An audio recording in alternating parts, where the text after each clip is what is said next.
What's up, everybody? Welcome to the CanesInSight Daily Podcast, powered by Anajar and Levine Accident Attorneys.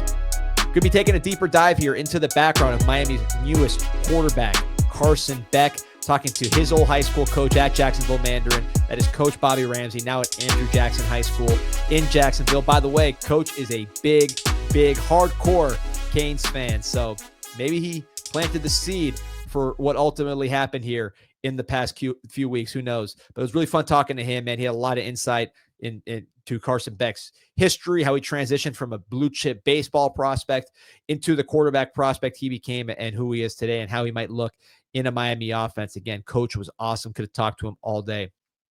Some folks that have already blossomed, and that is Anajar and Levine Accident Attorneys. If you or someone you care about has been injured in an accident, you could be entitled to significant compensation. Dial 1-800-747-FREE, 1-800-747-3733. Take back control of your life with Anajar and Levine. Pete, hop in.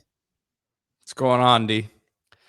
Man, I'm feeling great. We talked about it before. It was a stressful time when Miami was rolling with no QB. It was a dangerous situation, but ultimately the number one player in the entire portal comes to Miami. And I think now we think we know about Carson Beck because he's been a high profile player, but now we really dig in and see how he's going to fit to Miami. What are his strengths? What are his weaknesses? I took a long time to break down, some of his games the past 2 years against teams like Alabama, teams like Clemson, some of the higher level competition, Georgia Tech, which is an ACC opponent, just to kind of see some of his strengths and weaknesses, what he likes, what he doesn't like, digging into the stats and maybe sort of the progression of his season. And it was really interesting, man, finding out about this guy and some of the upside that he possesses. Yeah, and it was cool talking to his coach, Bobby Ramsey, as we'll get to that interview later. And some of the stories talking about camps that, I think one of those camps we actually might have met at, if I remember correctly, the camp that he was talking about, Derrick Henry, who he also coached. So, yeah, it was cool kind of going down memory lane a bit there with his coach, but it also shows you that he knows what it looks like, right? So he's been around and he obviously saw Carson at a very young age and has seen him grow up and mature into what he is today. And the competitive background, the leadership traits, that's what I was very interested in learning about when we spoke to Coach Ramsey. Yeah, by the way, an in-depth breakdown of Carson Beck is available on CanesInsight.com. That's our free website, the biggest Canes community on the planet, 7 million post and counting. Just a giant, very vibrant user community. And a lot of times those users become contributors. In this case, Lance Roffers, you see him as Hurricane Vision on Twitter, one of the best, maybe the best, just in terms of breaking down prospects, coaches, and just understanding just what they do well, what they don't, being honest about some of the details of their game and how that might translate to Miami, the strengths and weaknesses. And he went really, really in depth, as you can see, just with the screenshots, just again, what Beck does well, what he does. And overall, he came away very, very impressed with Beck. He did a similar breakdown with Cam Ward before the season last year. And a lot of the stuff he said turned out to be right on the money. So no one's better than Lance. Again, this is all free on CanesInsight.com, the message boards. Plus this thread alone, I think, has got 17 pages of people, or 7 pages of people breaking down Carson Beck and giving their own opinions and their own concerns, sharing their own insights and stats. Just a really awesome discussion on Carson Beck, which we're continuing right here. One of the things that caught my attention, Pete, was just watching Georgia's team, their offense. And we all have in our head a certain image of Georgia, right? Dominant running game, Nick Chubb, Sony Michel, just running at will, all the way back to Noshan Moreno. Great offensive line, sort of that power game, which is then complemented by the quarterback play. But when you watch Georgia this past year in 2024, obviously the defense was excellent as always, but this offense was very much the Carson Beck show without a lot of help, either from the receivers, who led the nation in drops, the offensive line, which was a lot worse than I expected before I watched them, and then the running game, which we'll talk about in a second, but really, really collapsed. Well, and then you look at the situation he's coming to at Miami, and there's some uncertainty at wide receiver, but you feel very good about the run game that you're gonna give him here with Mark Fletcher, Jordan Lyle. and some of these other guys potentially could step up, right? A Gerard Pringle, but the offensive line is huge, and you'd think, man, Georgia, they churn out these first round picks, these massive 5-star, high 4-star blue chip talents at O-line. What are we talking about here? But that's what it was this year. Miami had a better unit, and you bring back 4 of those starters. You expect to build on that and have an even better season. So that's obviously very important, as you just alluded to, that it wasn't great this year at Georgia. But receiver-wise, you're bringing in CJ Daniels. Expect him to kind of fill that Horton role, as we've discussed here before. Relying on JoJo Trader as a freshman or a second-year guy. But you know what? To me, it's kind of like it's a redshirt freshman year, right? He didn't see much time last year.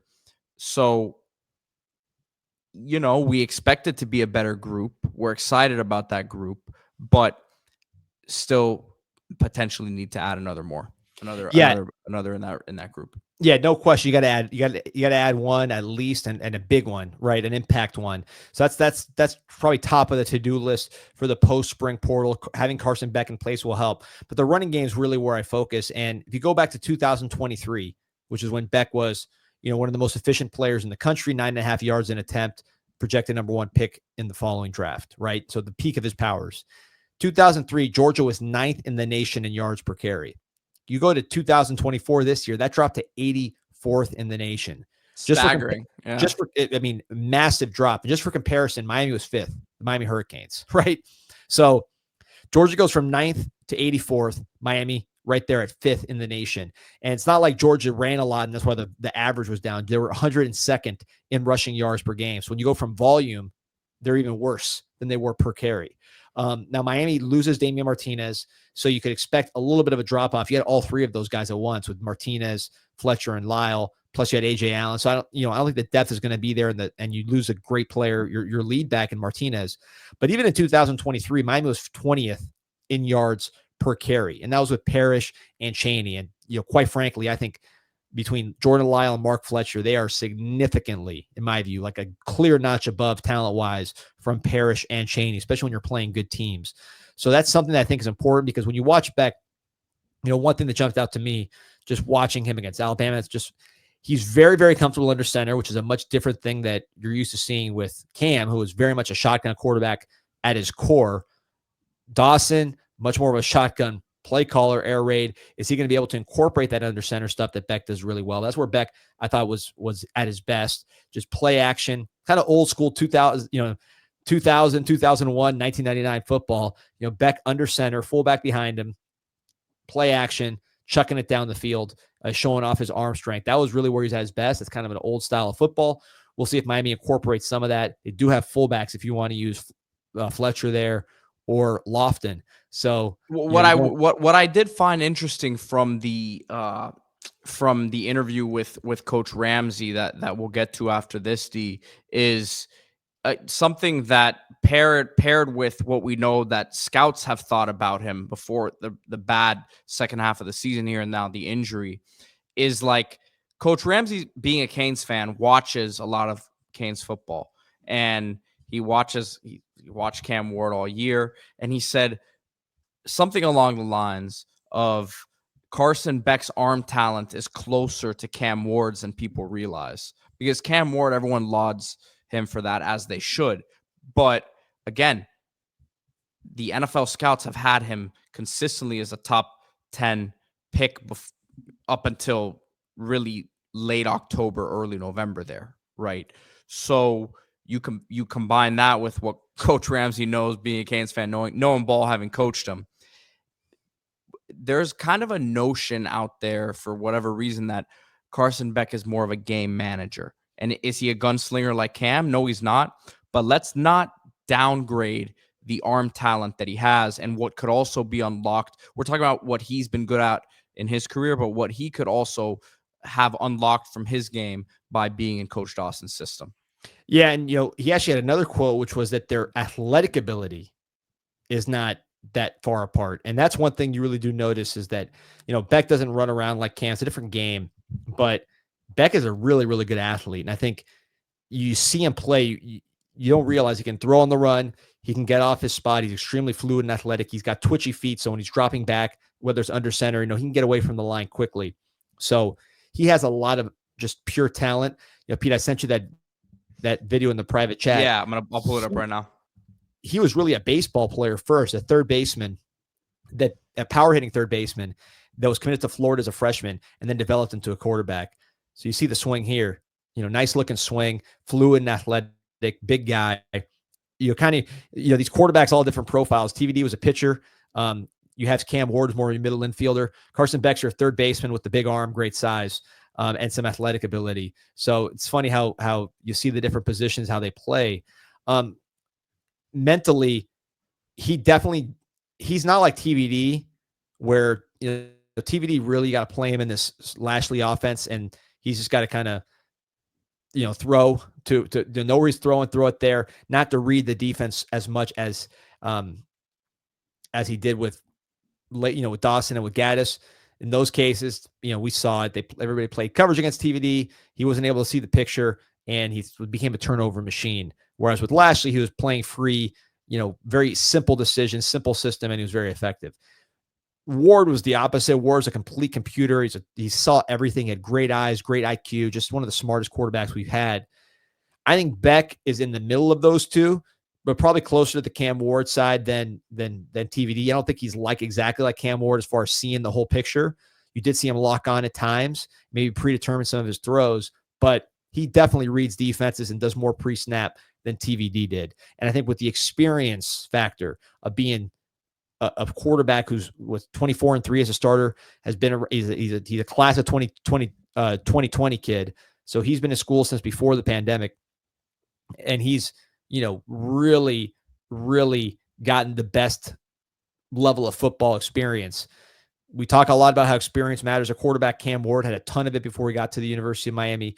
I think Carson Beck, that's going to allow him to have success more than anything, is having the experience of big games. Notre Dame, the Rock, that's nothing new to him, that kind of environment. He's seen a lot. He's seen those kind of fronts. He played Notre Dame this year, right? So it's not, he saw what that looks like.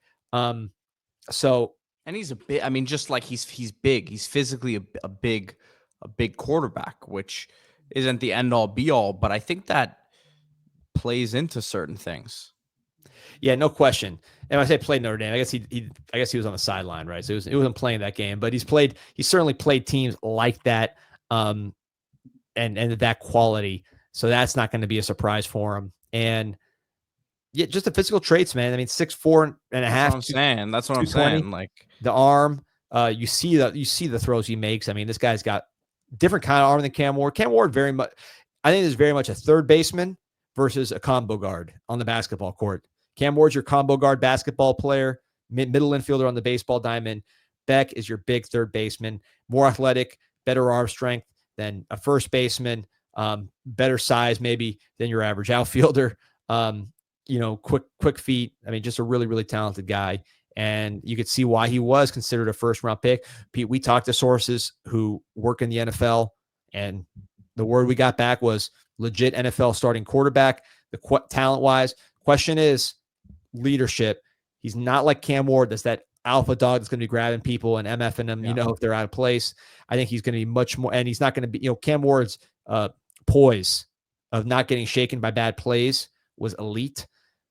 I think Beck will handle that a little bit because he is a veteran player. He's been around, but I'm not sure it's going to be on the level of Cam Ward, who truly was the same way every single play. There's a little bit more up and down. You would hope that the locker room and the culture there is in a better place than when Cam came in. And it's kind of been building here the last couple of years with Coach Cristobal, where you didn't see a mass exodus of transfers, right? You still have seen Miami be aggressive and you're adding a lot of guys.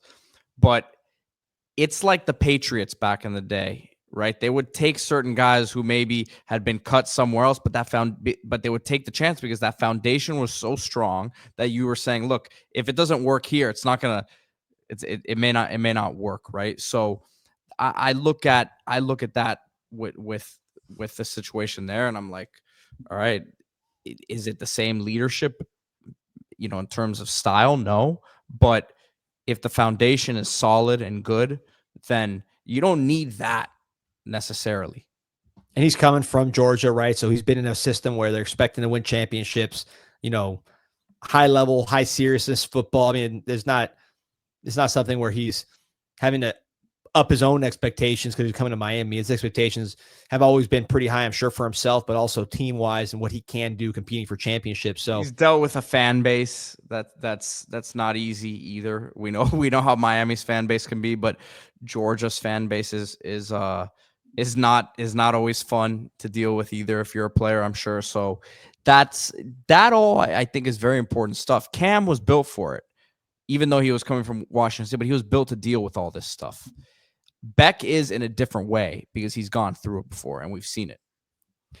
100%. And look, if you're comparing Carson Beck to Cam and this offense, meaning the 25 offense to the 24 offense, very good chance you're going to come up short, right? Cam's going to be the first overall pick in the draft, most likely. You can't go higher than number 1. And this offense was number 1 with a good margin between 1 and 2. So you can't go higher than number 1. So I think a step back's most likely going to happen, right? Probably inevitable here. But can he be one of the best or hopefully the best quarterback in the Atlantic Coast Conference, better than Kay Klubnik, who he defeated in the opener last year? Yes, I think that's very possible. Can this offense be a top 15, top 20 type offense? I think so, with the running game, with the play action pass game, with the arm strength and talent and the experience kind of running the show that Beck brings. You got to bring in another playmaker, of course, to help Trader and company. But you could see it. So that to me is the conversation we need to have. And, Beck, we talked about the expectation of Georgia. Beck's buying a whole lot of new Miami gear, right? Because he's got to get rid of all the Georgia gear, buy some Miami gear for his friends, for his family, for the Cavenders. Although they got their own gear I'm sure they're pretty geared up here. It's funny. I see their faces every day when I'm driving into Miami Beach. They got a giant billboard right there off 195. But listen, you want to get your own set of Canes gear. It could be hoops, baseball, football, you name it, winter gear, 20% off basketball gear. You got that deal there, and 20% off your first item using promo code INSIGHT20. And that is at the Miami Hurricane team store, MiamiHTS.com. If you're not local, if you are local, is right across the street from campus next to the Thesis Hotel. Go there and just load up, man. You tell them CanesInSight, you get 20% off your first item. They got a little button for us by the cashier. So they have a button? They had the button. And then you go to MiamiHTS.com. You can enter the promo code yourself, INSIGHT20, 20% off your first item. Look at that. You got Restrepo modeling over there. This is the difference between Miami. I think this might be new stuff, man. I've never seen this camo Lefavre stuff. This is that they did that line recently with them before the season here, where they had these hats and these shirts. But I think this might be new. They're always adding new stuff. Yeah, they're always adding new stuff. This is the official store of Miami, the official retail provider. So you're supporting this program by getting this gear, and you're getting the absolute direct stuff. Promo code INSIGHT20, 20% off your first item, MiamiHTS.com. So we're going to shift here now to talking to Coach Bobby Ramsey about Carson Beck. Again, going to go real deep into his background, who he is, where he came from, how he found it, how he's best used. And this is an awesome guest because Coach Bobby Ramsey is a huge Canes fan. We were talking offline. He was dropping names. Like, he watches this show. He was dropping names. So, good to have an ally like that in Jacksonville, for sure, which can be Gator country, can be Bulldog country, but there's definitely some Canes there. I know some Canes that listen to the show from Duval, and, Coach Bobby Ramsey, shout out. He was an awesome guest, and he's going to be, talking to us courtesy of Beacon Adjusters. If your property's been affected by Hurricane Helene or Milton, Beacon Adjusters Group is here to help. With years of experience handling storm-related damage, we work tirelessly to ensure you get the compensation you deserve. From assessment to settlement, our team of trusted experts will guide you every step of the way. Don't face the aftermath alone. Let Beacon Adjusters Group restore your peace of mind.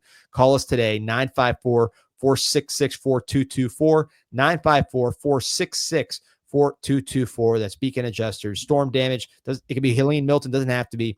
All over the country, California to Florida, Beacon Adjusters Group. All right, so without further ado, Pete, let's talk to Coach. We are here with Coach Bobby Ramsey, the head football coach at Andrew Jackson High School in Jacksonville, Florida, and the former coach of Miami's newest quarterback, Carson Beck. Coach, how you doing? Good. Good morning, guys. Thanks for having me. Morning, Coach. Appreciate you joining us. We heard yesterday that not only did you coach Carson Beck, you're actually a little bit of a Canes fan. Oh yeah, I'm diehard, man. I mean, my earliest memories are sitting on my parents' floor's bedroom watching Jerome Brown break Troy Aikman's legs. So I've seen them all since the mid '80s, pretty much. What's the love like for the Canes up in Duval County? It's better than you'd think. I think it's grown a little bit. For a long time, kids weren't going down there recruiting wise. I think when Hartley was here and he had the area, that kind of started changing. And guys went.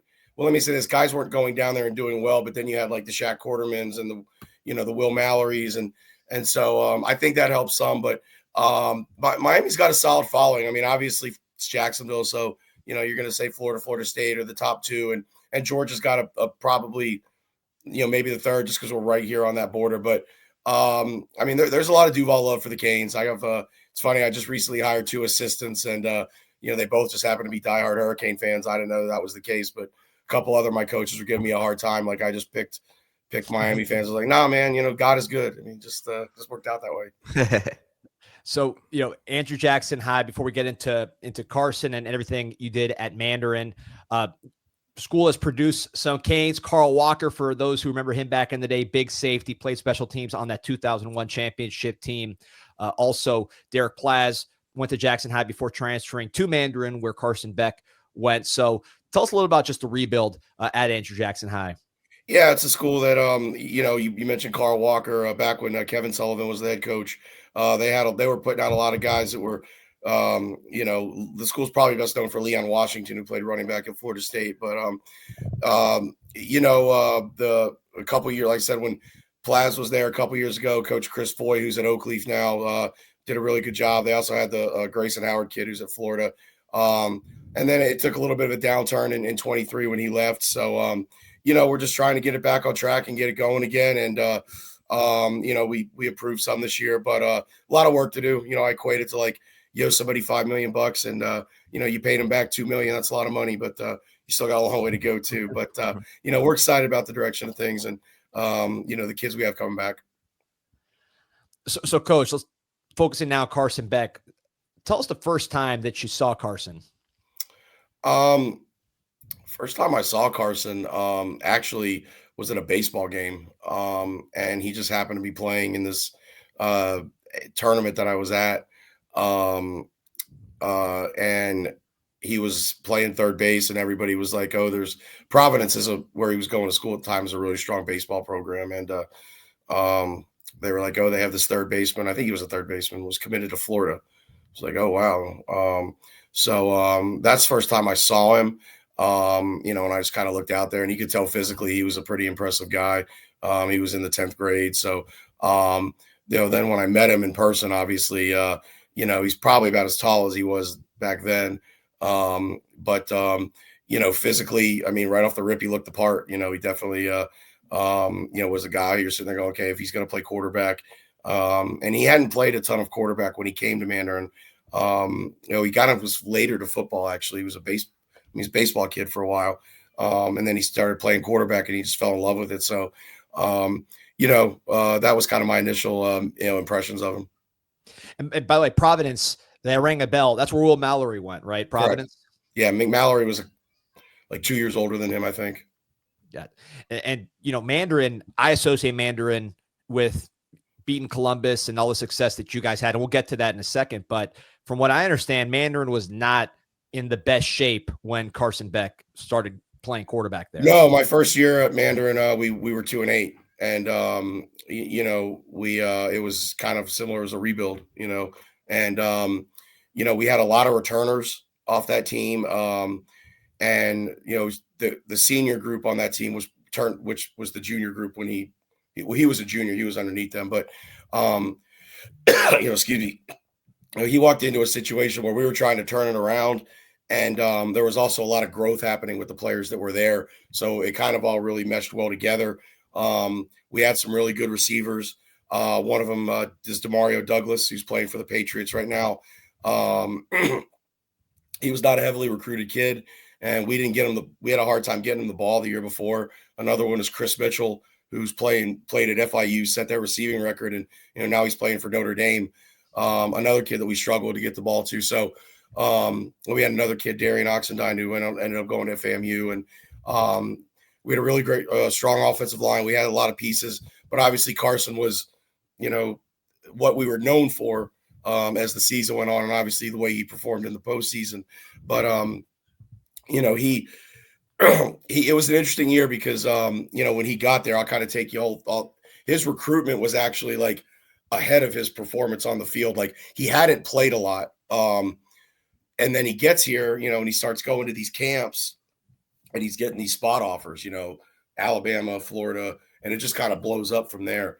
But he hadn't really played much, and I was always in the back of my mind going, everybody deserves a learning curve, and he was coming from a smaller level to 8A, and our schedule was loaded that year. I mean, we played Apopka, we played Rains, we played Godby when they were rolling. I mean, it was a tough schedule, and the beginning of the year had its ups and downs, we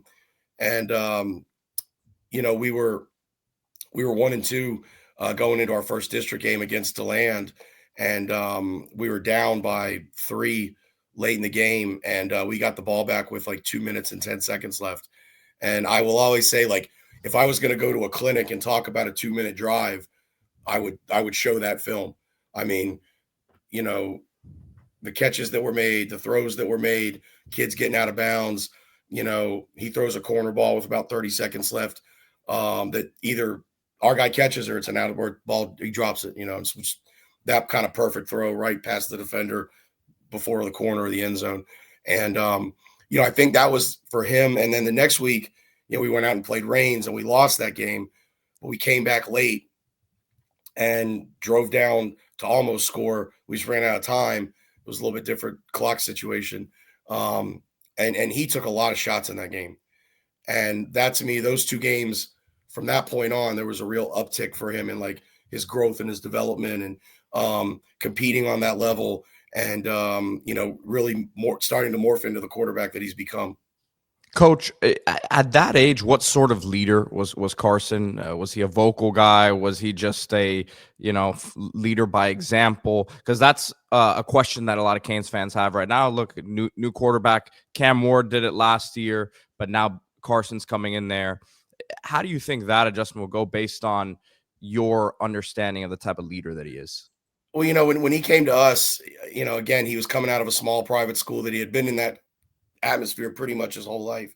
So not only coming in with all this sort of hype that is just hype at the time because you don't really know how good he's going to be, right.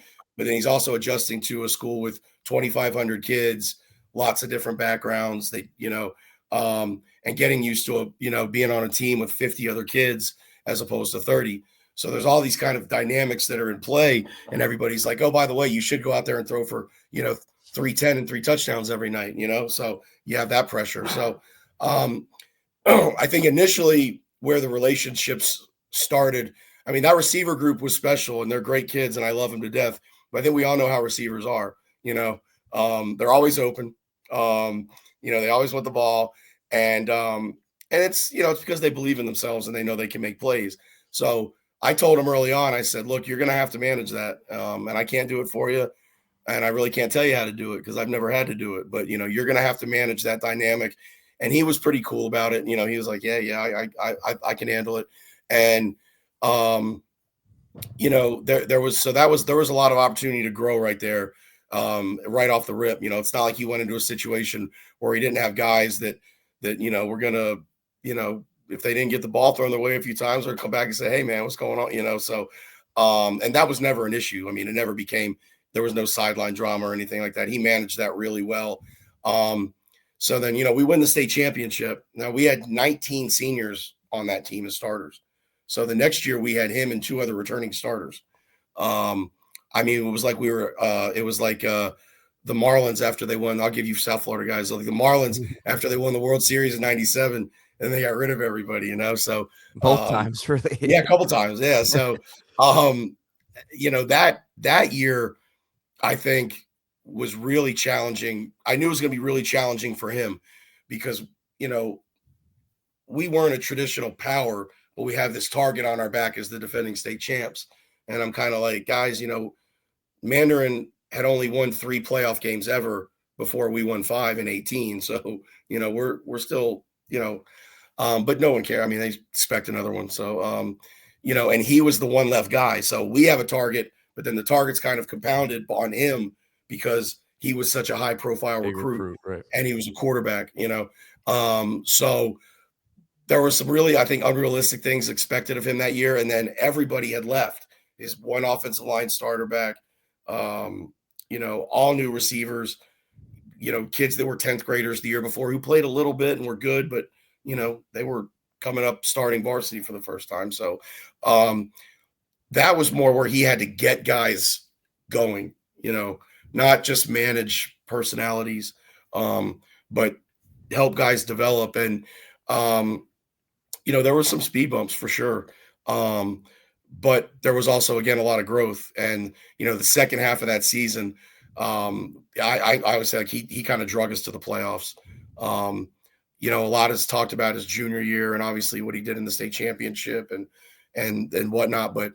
And I think of those things too. But I remember, we lost to Seminole in the playoffs that year and they beat us by a decent amount. But I mean, he played his guts out. I mean, we just couldn't stop him.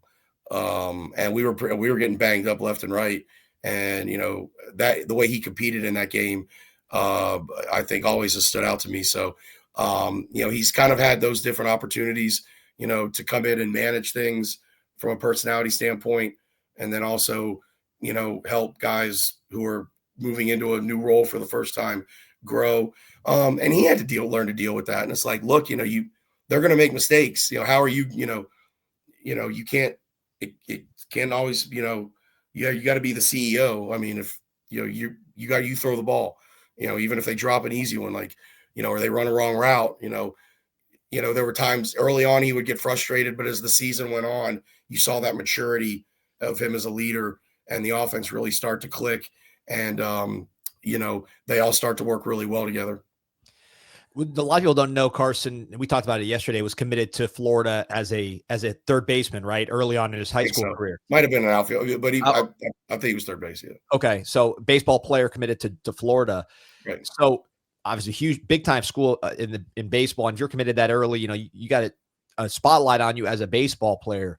What was the transition like from being baseball prospect to a football prospect? Was that something you were kind of pushing? Not against his will, but that you were saying, hey, you got a future in football. Like, how did he transition from a guy that maybe was pegged as baseball prospect, maybe got a chance to play pro going to school like Florida versus football quarterback prospect?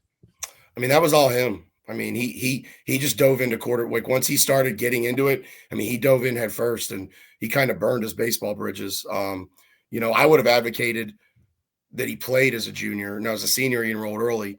But even at the time when he committed, he originally committed to Alabama.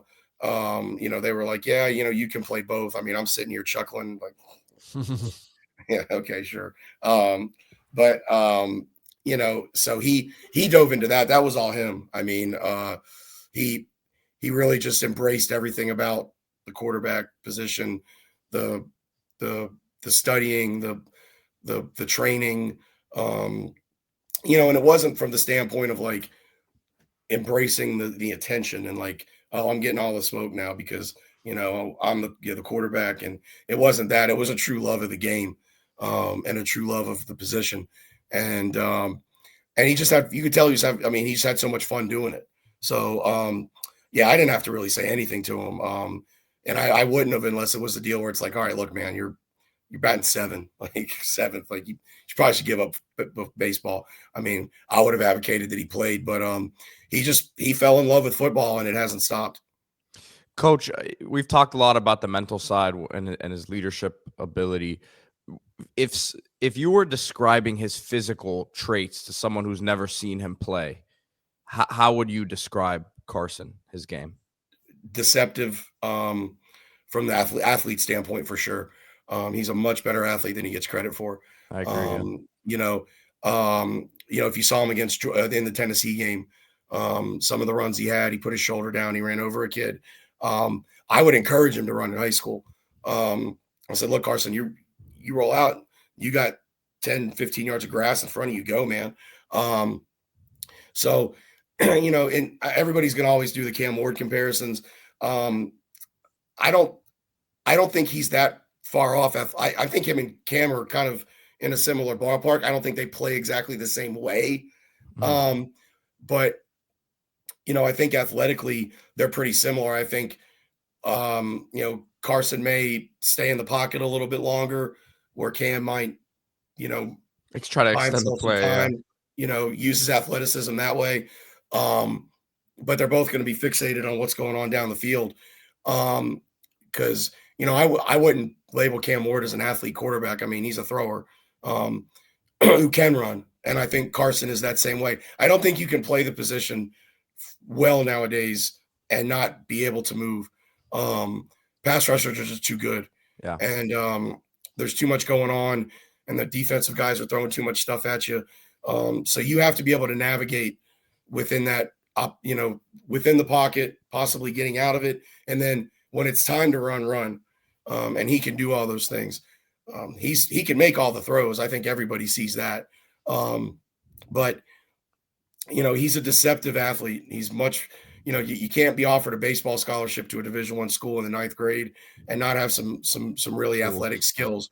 But quarterbacks, we always got to kind of pigeonhole him. He's a pocket guy, he's a pro style guy, he's a mobile guy, whatever, dual threat.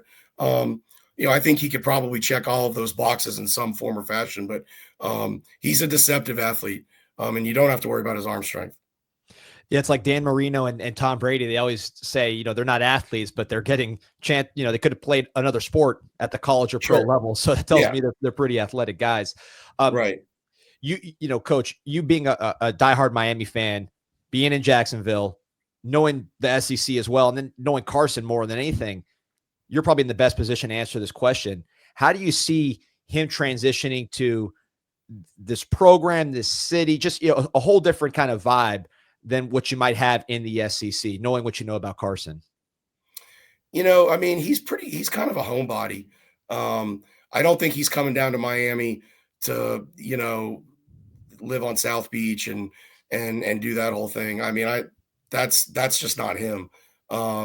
He's going down there for business. And he's going down there because of the opportunity that's presented. Doesn't hurt that his girlfriend goes there. But he's been under a spotlight for a long time. It's a different kind of spotlight now. Being in a major media market like Miami. But I mean, he was going to have to deal with that whether he's going to Miami or if he's going to the NFL, like it's coming. So, you have to meet it head on. And, again, he's not, I think he'll, when you've been through the SEC schedule, the expectations, the pressures, a school like Georgia that expects a national title and things like that. And he handled all that very well.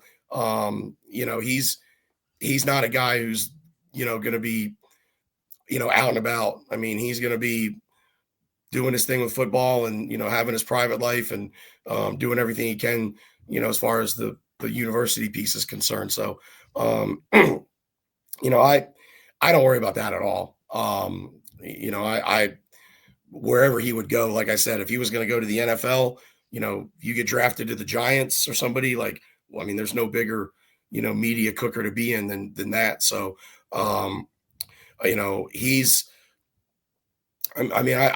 everybody's always looking for comparisons. I mean, I think that Ken Dorsey mentality, I think, is there. I don't know if he'll be as fiery on the sideline as Dorsey could be at times. But he's certainly, he's there for a reason. And that's to embrace the opportunity that he has. Yeah, I said it yesterday on our show, Coach. I think it's a unique situation for him because he's accomplished so much at the college level, but still, I think coming to Miami, feeling like he has something to prove and set himself up for the draft next season, obviously. So I think that's why I'm excited about the opportunity for him, because people say it's Miami, everything that we just talked about, the distractions, but he's coming in there with, I think, a real chip on his shoulder. Yeah, everything really just took a hard left when he got injured. I mean, really, that was such a, we're not talking. I mean, right now, everything changed with the injury. I think obviously, he wanted to have a better year than he did, but I think if he's healthy, they're in the national championship. With the injury, which won't have any bearing on his play in the fall, but, he's, he can't throw until probably March, April, which, nixes the combine, nixes pro days, and even throwing, it's not like he's going to be able to just, grip it and rip it. So, and I don't know, like, the way it ended there with the things, I just, it seemed like he was kind of, to me, a little scapegoated for kind of the season that they had. Even though they don't get back in the Alabama game if he doesn't throw him back into it. And they don't beat Tennessee if he doesn't play the way he played. So, I definitely think there's, where Cam has something to prove because he's moving up, and it's like, you guys haven't heard of me. Well, you're fixing to find out, now it's more, got to remind them. Yeah. Let me just remind you all, let me, honestly, he could have maybe come out after last year. I mean, he had a heck of a season. Yeah. He doesn't vocalize his chips, but he's writing them. I feel like he's taking notes. He's taking notes. What do I say? Keeping receipts. Keeping receipts. Exactly. Yeah, he's keeping receipts. So I think he's coming in highly motivated because his goals for this year were win a national title, win the Heisman, and he didn't accomplish that. So his goals have not changed. Win a national championship, win the Heisman, and also along those same lines, when people say, well, there weren't a lot of, obviously it's a great fit between Miami and him, but to think that there were not other schools who would have pivoted off of their quarterback to go get him, there were, a lot. So there's obviously a lot about the situation at Miami that he sees the opportunity in. And he may have spoken to Cam Ward. I don't know. And, Cam could have been like, buddy, you need to come be a part of this. Because, quarterbacks kind of, it's kind of a little fraternity. So they very well may have spoken. Coach, last one for me. But it's interesting. Thank you so much for your time. It's interesting hearing about what he did at Mandarin. It sounds like almost mirroring what happened at Georgia, where his junior year he had great weapons, and then the last year he had a lot of turnover. Hearing the names talking about his junior year, he might have better receivers at Mandarin in 2018 than he had at Georgia, in 2024. I mean, be honest, knowing some of the names you just said. The interception piece. I mean, look, rule one of quarterback, you got to take care of the ball, and he's got to do a good job of that. There's some throws that he'd like to have back, and one of his best strengths is his biggest weakness. He can make all the throws. Sometimes when guys know that, they think every throw's there, and he's got to be good there. But even Ward came in with some concerns about interceptions. When you throw 47 touchdowns, you can throw 10 picks. The stuff this year, I mean, and again, those guys are getting paid now, so I mean, they should be able to take the criticism. But the drops weren't just drops. I mean, they were brutal drops. I mean, we're not talking 1st and 10, a guy dropped a hitch or a slant.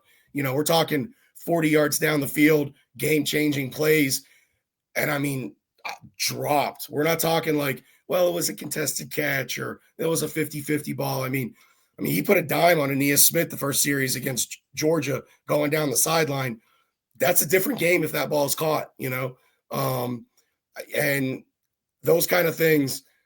I think he looks at what Miami has at receiver. I know people talk about, well, they may get some more, but I mean, you look at what Trader did in the bowl game and what Lofton has shown, and then guys like Carr and Robinson and guys coming in, and they may get it. They got the transfer from LSU. They may get another one, but they didn't do him a lot of help. And again, it's one thing to have an innocent drop that, okay, it's 2nd and 10, we're fine. But when you're dropping balls that flip the field, take points off the board, change the momentum of a game, that's hard to overcome, especially with the schedule they played. I mean, nobody. I mean, they played Murderers Row this year, and a lot of them on the road. So that's another thing is he's been in the environments. There's not much he's going to get thrown at him that,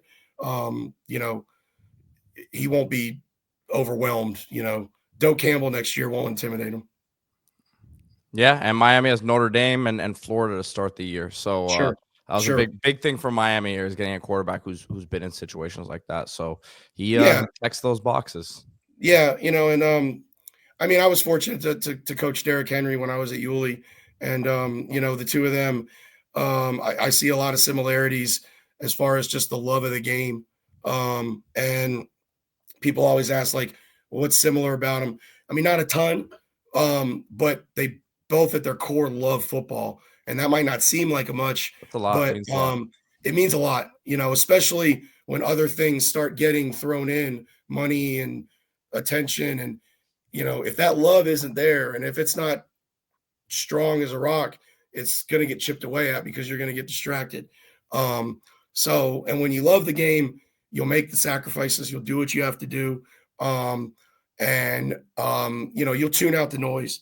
And I think he's pretty good about, staying off the social media, leaving that stuff alone.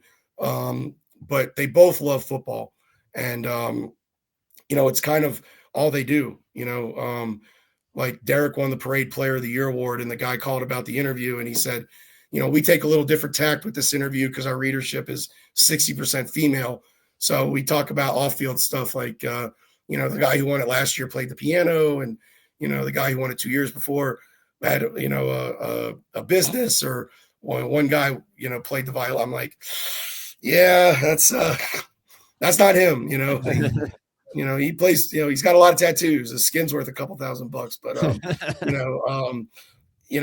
Carson's kind of the same way. I mean, I know he's, his girlfriend's obviously pretty well-known person, but, they seem like kind of homebodies when they're together. And, Carson loves football. I mean, he's not, he doesn't have some other passion right now in his life that would take him away from that. And, I know there's the NIL element to it, but I think going back to the chip on the shoulder, he's betting on himself to an extent because, he could go to the NFL, and nothing says that through the process, maybe he didn't get evaluated with the interviews and whatnot to where quarterback, like, okay, we're going to move you up despite the injury and whatnot. So I'm not saying he's taking a chance, but he's betting on himself. And I think that should give people some confidence that, he's willing to do that. Coach, appreciate your time. We can go all day. I want to bring you back to talk about Cane stuff. Do you hear you drop, Chance Robinson and names like that? I know you're hardcore. So man.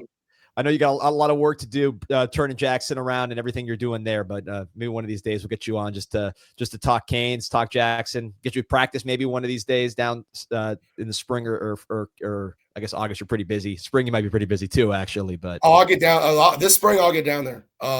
It's been a little while, but I joked with my wife last night. I joked with her, because we're big Philly sports fans, and when Derrick was a free agent, I was like, oh, if he signs with the Eagles, like, we're going to move up there and get season tickets. When Carson, when all this went down, I just texted her, like, season tickets ? She was like, well, that's kind of fun. I'm like, yeah, but we'll be at, I was like, we'll definitely going to be at some, I'd love to be at the Notre Dame or the Florida game, but, definitely going to, I mean, I've waited 18 years now. I've never had a hurricane. So, wow, that's awesome. This is my first hurricane. So, it's only going to be a year, but, it's a pretty big one.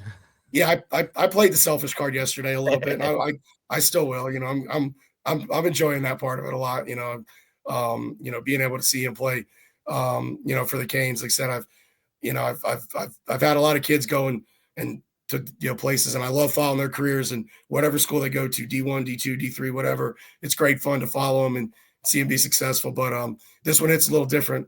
Having grown up, such a big Miami fan. So I'll definitely be getting down there for sure. So Pete's got to go, and you've been so generous with your time. But last thing, me and Pete actually met at a camp, and Derrick Henry was there as a sophomore.